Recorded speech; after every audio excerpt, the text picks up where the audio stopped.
Magandang araw mga bata, meron tayong kwento tungkol sa isang sakim na aso. Isang araw, merong isang asong nagngangalang Max.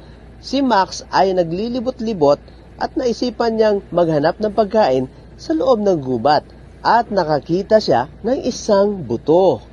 Ngayon, nung tumingin si Max sa paligid, ngunit wala naman siya nakitang sino man na may-ari ng buto. At kinuha niya ang buto, dali-dali niya itong dinala at kumaripas siya ng takbo. Matapos siyang tumakbo, hindi niya mapag-antay ni Max na kainin ang buto. Ngayon, gusto ni Max kainin ang buto. Kalmadong lugar ang gusto niya at pwede niya kainin ang buto nang walang nanghihingi sa kanya kasi ayaw niya mag-share. Kinalaunan ay nakarating siya sa isang tulay na gawa sa kahoy at ito ay kanyang tinawid. Ngunit habang tumatawid siya ay nakita niya ang kanyang sarili doon sa refleksyon ng tubig. Ngayon, nung nakita niya, akala niya ay ibang aso yung kanyang nakita na may dala ring buto. Gusto ni Max kunin ang buto ng aso kasi naisip niya magiging dalawa na ang kanyang buto.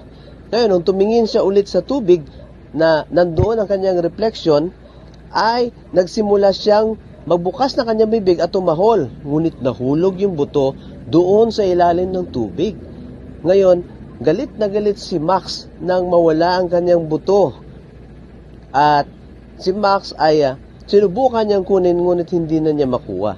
Ang asong sakim ay nawala na kung ano ang meron siya. So, hanggang doon lang mga bata, ano po yung ating natutunan? Na dapat, huwag tayong maging sakim. Dapat matuto tayong mag-share ng ating blessing sa iba nating mga kakilala at kaibigan. Hindi tayo kagaya ni Max na gusto niyang solohin.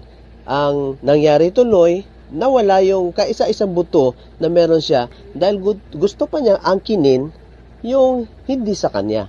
So tandaan natin that sharing is caring.